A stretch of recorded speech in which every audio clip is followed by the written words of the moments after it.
The Titan submersible never comes back.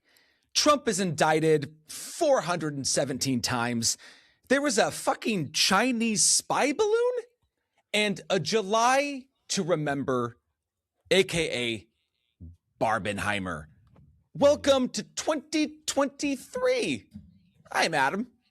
I am Britt. I am Joey. And thank you for that wonderful introduction to the year of 2023, which is what we will be discussing today. If you are new to this series, the book 1001 by 1 hasn't been edited in quite a few years. So we are going through the last couple of years that they haven't released, and we're putting our own movies in, the ones that we think should be there. So you're going to get a list of 3 movies from each of us. Maybe there'll be some overlap, maybe there won't be. And I hope you enjoy it. Hey, friends, what did you think of the year of 2023? Because it was kind of a banger. It sure was. Yeah. Jesus Christ. Overwhelmingly good for something like this. It's really good. We do the Oscars episode over at Best Picture Cast. Adam comes on. That was, I think, probably our best one because that's just an unbelievable Oscars year. Great year. This was fun to do. It really was. But, getting this down to 3 isn't great. Well, I almost sent you both a message and said, should we do 5? Should we do 5 instead of 3? But I was like, no, we got to keep it to 3. It's the rules. I'm also playing the game of trying to guess what you guys have of what I have to try to spread things out. And it's, So no, I don't know. There's so many good movies. There's so many good ones. Well, I put a couple of stops on myself. So I'm not allowing myself to put forth movies that I've already decided should go in the book. I've already said on a different podcast, I think this should be a replacement, or films that I've chosen to do episodes on. So there are certain movies that I was like, well, that's easy to take out because I've already said this should be in the book. But even with taking those couple films out, this was still so hard to do because there are so many super relevant films from 2023.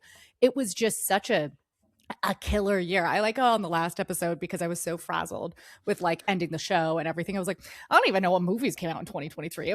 I'm an idiot. Obviously I know what movies came out in 2023. Just at the time I was really stressed and I thought I had prepped the wrong year and had not recovered yet from that. But it also was the year we released our first episode as a crew. So I feel like that makes 2023 very special for me, at least. Sure does. But yeah, here are a couple of fun movie facts. We'll stick with the same thing we always do. The highest grossing film of that year was Barbie. It was the summer of Barbenheimer. Oppenheimer was also on the top 5 list, but it actually came in at number 3. So I will say that these are the 5 top grossing films of the year. And that would be at number 1, Barbie. Number 2, the Super Mario Brothers movie. Cole's first movie in theaters. Hell yeah. At number 3, we have Oppenheimer. At number 4, we have Guardians of the Galaxy, Volume 3. And at number 5, we have Fast X or 10, whatever it is, which I thought was very funny. That isn't that the one where they go to space? Do they end up in space? I think that's 9. X is the one where we get Jason Momoa is in it now. I mean, Is he Aquaman? Yes, he's. It's actually a crossover with Marvel. It's crazy. I mean, or he doesn't DC, do much Marvel, different in DC. any of the 4 things I've done. The only thing he's interesting in is Minecraft. That's Agreed. Jason His Momoa bad thing. wig, but great. Garrett the Garbage Man is his best work. The rest is all the same exact thing.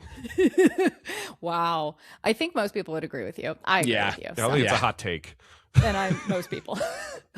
I will say that at the Oscars, BAFTAs, Golden Globes, basically every single big award show, Oppenheimer basically swept it.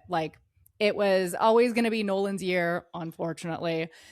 So, it basically took home Best Actor, Best Supporting Actor, Best Director, Best Film, or Best Picture, no matter where it went.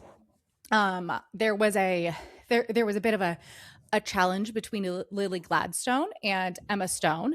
Lily Gladstone got 2 of the big awards. Emma Stone got, I want to say, 3 or 4 of the big awards within that, which was pretty interesting and pretty cool. I would have been really happy if Lily Gladstone had won. I didn't really like Killers of the Flower Moon. I have a lot of opinions about that, but I thought her performance was incredible in it. But I mean, Emma Stone in Poor Things, obviously, she's my one true love, and I adore her. So of course, I was very happy she got it. Cannes was really interesting that year. So the Palme d'Or went to Anatomy of Fall, but the Grand Prix was given to The Zone of Interest. And those 2 films were basically throughout award season. It was who's going to get it for Best International. Is it going to be Zone of Interest or is it going to be Anatomy of a Fall? Ultimately, at the Oscars, Zone of Interest did get Best International, which some people were frustrated by because it's technically British. And I'm like, but that's still international, so it's okay. And also it's incredible. So let's award this film. Well, and also Anatomy of a Fall was not France's submission, which was a whole other kettle of fish. Right. Yeah, that whole drama, the taste of things, the longest watch in the history of watches. It's true, though. It's true. So I would say that Tran Anh Hung did win Best Director for The Taste of Things at Cannes. Best Actress went to Merve Dizadar in About Dried Grasses. And Koji Yakusho got Best Actor for Perfect Days. And that just, I had to say that because I am Koji Yakusho's #1 fan. I love him almost as much as I love Hiroyuki Sanada. So, I had to give my boy a shout out. MTV Movie Awards, again, were super weird because they did 2022 and 2023. So Scream 7 won Best Movie. Yes, that makes sense. Yeah. But then 6. also, or 6, yes. Scream 6 won. Sorry, whatever. Scream but then, more, right? I don't care. But then Tom Cruise and Top Gun Maverick from 2022 got Best Performance in a Movie. And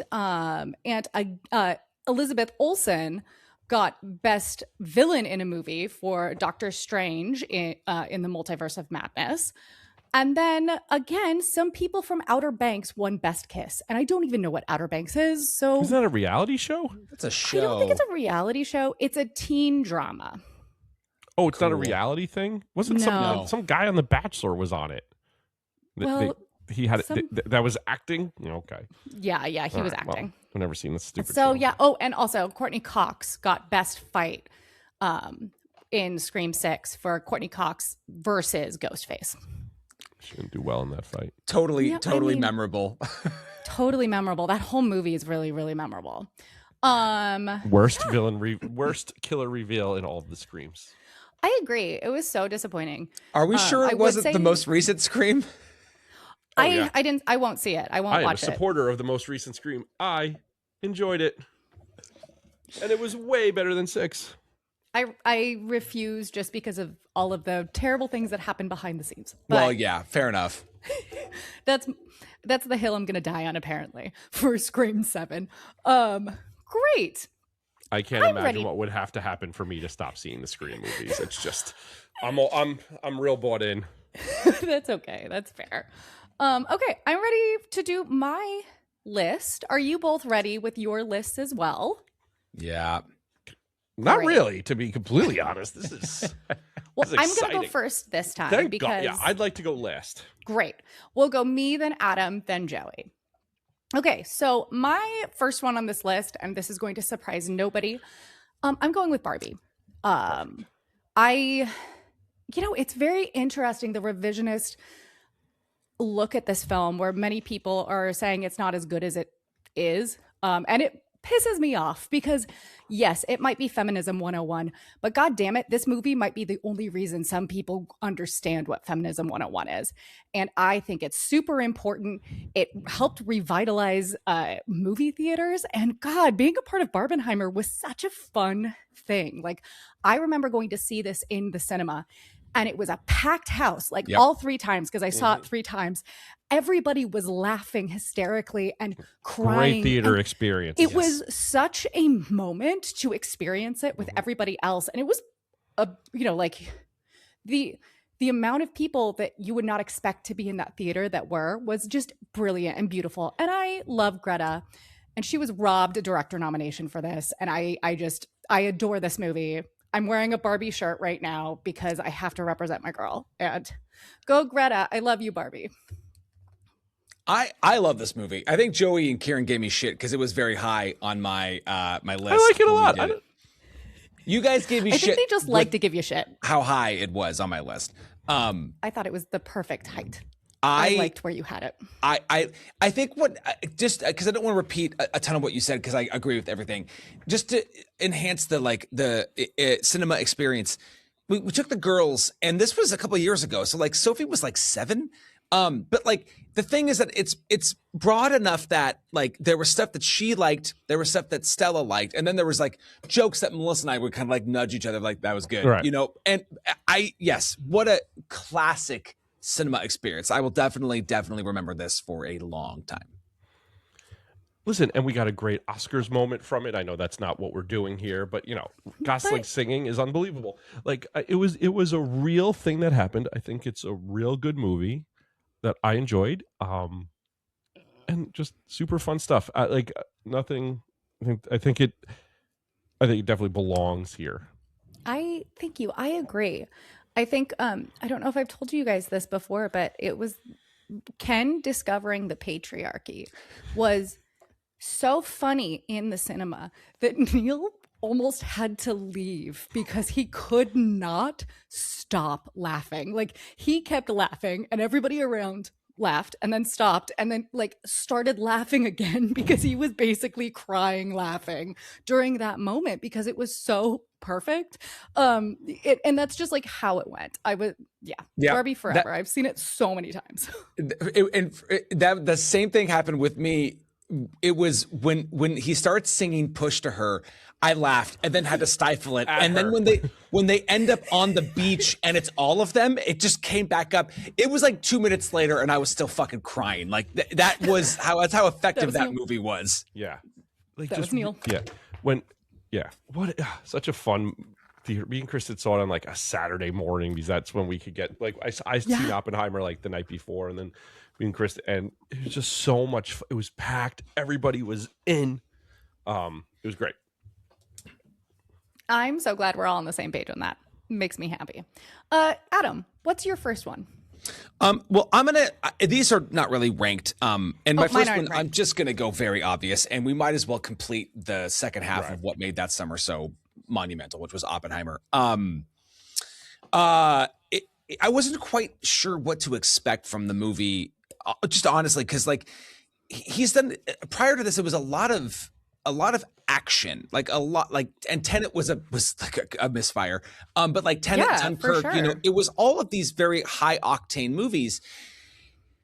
And it was, I think what I kind of come back to a lot with it was that there's the same style of filmmaking before what I thought was a very methodical movie about a very complicated person, people, honestly. And I actually feel like the same thing's happening with this movie that you think is happening with Barbie. I think this is becoming a like the you know, one good man, you know, movie, right? Like like, you know, and I understand that.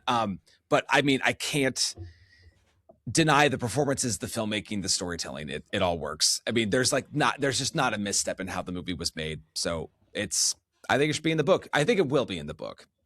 I think there's no way either. I think both of these are going to be in the book. There's no way they're not. I am not betting milk against this one. A milk bath? This is going to come out before that episode, so no one has any idea what we're talking about. It's good. Yeah, the jokes for the future. These are great. Yes. Future jokes. It's going to really get people in. They're going to like, I have to watch Daisies. Yeah, be like, wonder why Joey's taking a milk bath. Why is he spending so much money on such a terrible idea? Gross. Oh, gross. Yeah, you know, I've gone on record that this is not my favorite movie, but I also respect it. I'm a big fan of this movie. I hate that Downey Jr. choosing to go back to Marvel made people forget that they liked it and made them now hate it. It's real weird, but it's also film Twitter, so it tracks the fickleness of it all. Film Twitter is so toxic. But it's just one of those things where, oh, I don't think it was that good. Just in the moment, it was no, it's fucking great. Like just enjoy something. Allow yourself to enjoy something. We live in a time where there's just anyone's afraid to be, anything but serious or ironic the whole time. Just fucking like it. It's good. It's real good. It's put together. I also think that people on film Twitter and people just movie people in general, who butterfly guys and butterfly guys who don't regularly have discussions like we do about films where we don't always agree. They're not capable of understanding that it's not a personal slight when somebody doesn't like a movie that you like, or that if a movie doesn't hit with you, that doesn't necessarily mean it's bad. It just doesn't work for you. Like, people on film Twitter take it as like, you are trying to murder me because this was such a bad movie. And it's like, well, no, it didn't connect with you. And there's a difference. People don't have media literacy and they don't know how to interact with humans anymore. Yeah, I mean, listen, we've seen in the podcast space, just like film Twitter, there's a lot of people where their only friends are, avatars on Twitter. And people, so like, there's just no understanding of these things. But and then they all just agree with the crowd. So it's stupid. Yeah. But yeah, Oppenheimer's great. Barbie's great. And it's okay that they're great 3 years later. Exactly. Just suck it up, people. They're good. And I have to say that for myself about certain films. Butterfly Joey, guys. I hope Butterfly Guy just keeps coming back like Lock Martin. I really do. All right, like, Joey. Butterfly guys on Twitter are going to get real mad at us.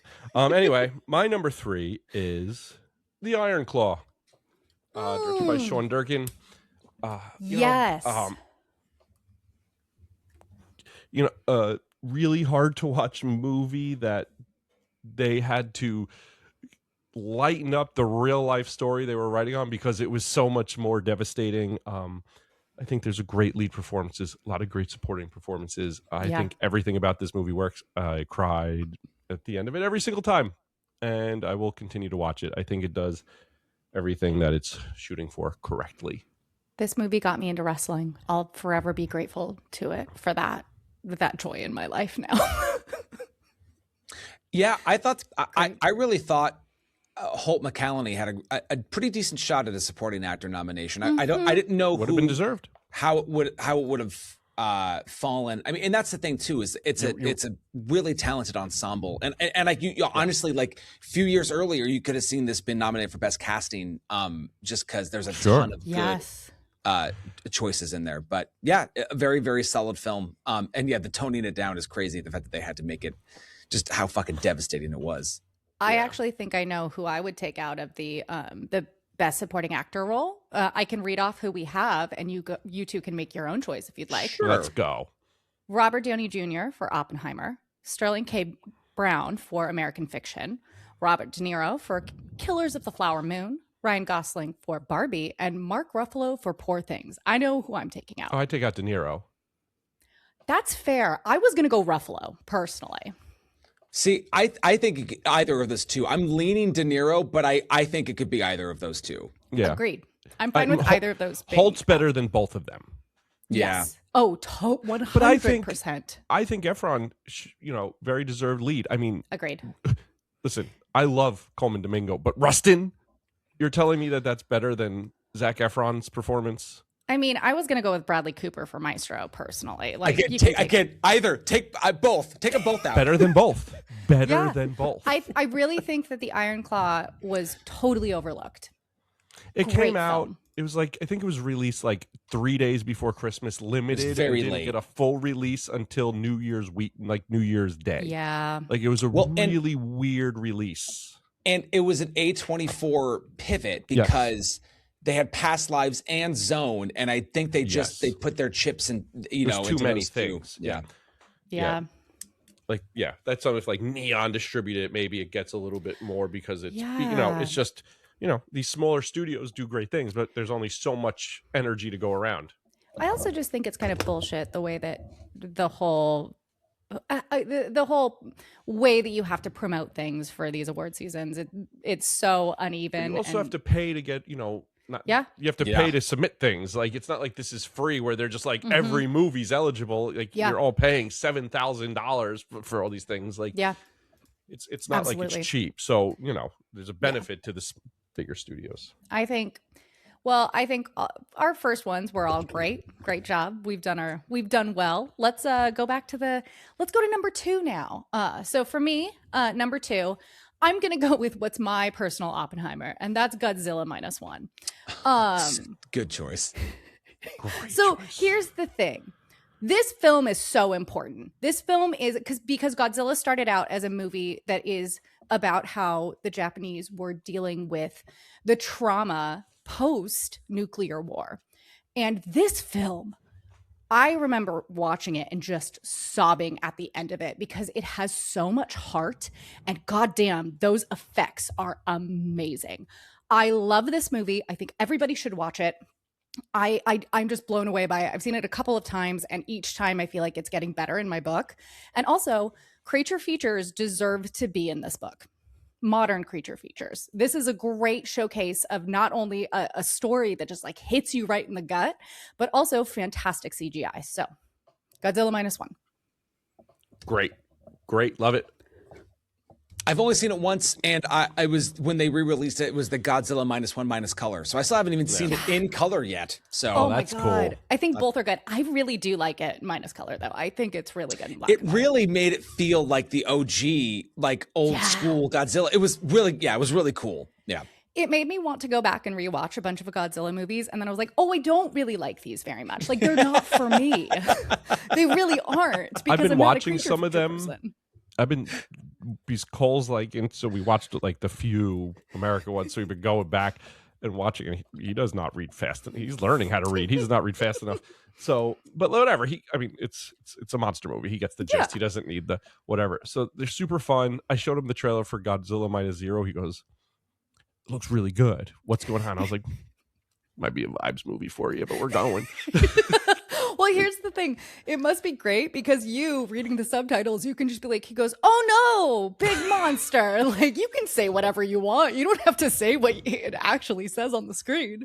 Could be like this heartfelt speech where he's like, I'll come back for you. I love you so much. And he goes, yeah, buddy, go. You know, like. Anybody want a sandwich? Exactly. Butterfly guy sucks. You know, anything. Yes. Yep. Butterfly guys have too many podcasts. Anyways, all right, Adam, what's your number 2? I want to, I think I'm kind of doing what Joey's doing. I think this time, because I think there are so many films that really could be in the book. There are so many films. Yep. So I want to pick one that I think of the 10 of the movies that were up for Best Picture that year was really, really different in that its storytelling approach was a bit more on the lighter satirical side. And I'm going to go with American Fiction. Yes. Very nice. Which so good. You know, outside of it being just like a really well-made movie with a very likable cast, I don't think enough gets said about just how good the performances is. And you got to remind me, because he Jeffrey Wright was nominated for lead actor, right? Okay, yeah. He was. I just double checked. Well, and I, you know, it's if you like, he was the original Belize in Angels in America. He's got a strong theater background, and you see him in every fucking performance. And it doesn't matter if it's like a 3-minute bit in a Wes Anderson movie or the lead of American Fiction. He's always so good. He's like Benicio in that way. You just like, if they're in your movie, total the dedication. Game guy in Game Night, he's great. Yeah. He's fantastic. Yeah. I would say he's one of the most consistent and solid actors working in Hollywood. Like, if he's in something, I know he's going to be great. I didn't even like the second season of The Last of Us, but I was like, well, he's good. That's all that really matters. Like, there it is. Yep. Yeah. So no, that movie is so good. Movie. And I want more people to watch it. It's so good. Yeah. There you go. That's it. All right. Yep. Great choice. All right. Good. I'm going to go with Anatomy of a Fall. Yes. You know, listen, it won a lot. It had a great year. I think all deserved. I think the kid should have been pushed a little bit more because I think there was some great kid acting. Yeah. Great dog acting. Great dog acting. Sandra Huller, what a year! She's in like 19 things this year, so I think As she should really be. paying off. Yeah, she's great. Great movie, super memorable theater experience. Like came out, I was like, oh, I need to go learn about French law, and how different they do things, and I think really, really great. Yeah. Oh, it's a great film. It's really, really good. I love that. I love that movie. It's so good. I'm still trying to get Neil to watch it because I think he'd really enjoy it. But the one time it was on like Canopy, they only had it with with a weird dub for any of the parts that weren't in English. It was terrible. And he was like, I can't watch this. And I was like, neither can I. So we haven't watched it together yet, but I think he'd really like it because it's so fascinating. Next Criterion Cell, you should pick it up. I should. I just should. Shouldn't I? I need more physical media. It's up to you. You do. I mean, it's great. Yeah, of course I want to pick it up. But of course, if something like, I don't know, The Neighbor at the End of the Street comes up on Criterion, I got to pick that up instead, right? Sure. Which is what Joey said last time for the movie that only came on VHS. Anyways, we can cut that. So I'm going to go with my number 3, my last one. And I have this on here. I feel like all of us probably saw this trailer 1,000,001 times in the cinema, and it was just as good as I thought it was going to be. Perfect Days. I really, really love Perfect Days. I think Koji Yakusho is one of the greatest actors of all time at this point. And this movie was such a joy, even though I heard the song It's Such a Perfect Day like 1,000,000 times in the cinema. It's a beautiful slice of life film about one man who like has a small existence in a really big world. And I loved it. I'm endlessly thrilled by this movie. I think everybody should watch it. So Perfect Days. Wim Wenders crushed it. Wim Wenders. Great movie. I Very still rewatchable movie. You haven't seen it?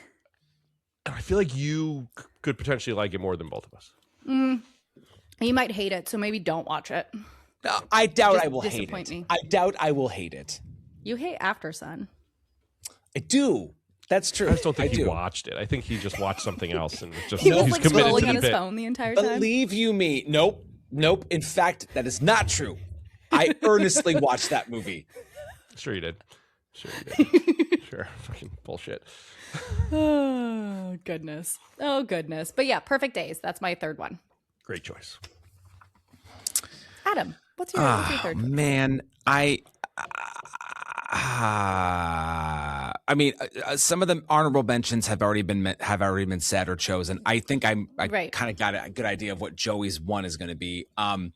So I'm just going to take a very obvious one because That's okay. Zone of Interest just really does need to be in the book. And I know we've discussed it before.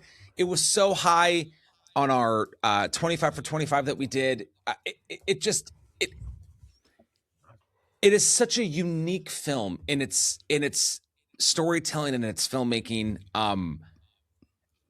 I still am just bowled over by that movie. Thinking about that movie gets me fucking like all. It gets me weird. I get in my head. I'm like, fucking hey, that movie really gets you. So yeah, the movie ruined my day when I watched it, but also simultaneously made me so happy because I experienced it. And that's how I feel when I watch that movie. I think Jonathan Glazer is one of the best directors we have working today. I can't wait to see what he comes up with next in 10 years. When he finally releases another film. It's perfect. And like I said before, I purposefully left things off that I had already discussed on the podcast. And I had this as my replacement for, I believe it was the one movie with I don't remember. It was a war movie from the 1940s, I believe. So that was my replacement. Sergeant York. That was my replacement for Sergeant York. The only good thing was the butt bomb. Otherwise, trash film. But yeah, no. So I couldn't put it on my list, but I'm glad it's on yours. Yeah, this is why I wanted to go last because I wanted to make there's things that I feel like should be there, and this is one that so listen, the movie's just so audacious, and listen, what do people do when horrific things are happening around them is unfortunately completely relevant today. So it's so relevant today. We're seeing it happen right now. So but it's really great. Absolutely belongs there. Jonathan Glazer is great. All right, Joey. Last one. And we get honorable mentions too, but It doesn't count. Joey, this is not hard. You know what this is. we know what it is. Well, it is, but this is not my favorite, but what people should see, right? It's subjective. It's up to you. Yeah. No, I would say the editors are very subjective on this. They love Sergeant York. That's why it's been in the book for so long. movie stinks. They you know love Whiskey Galore. what?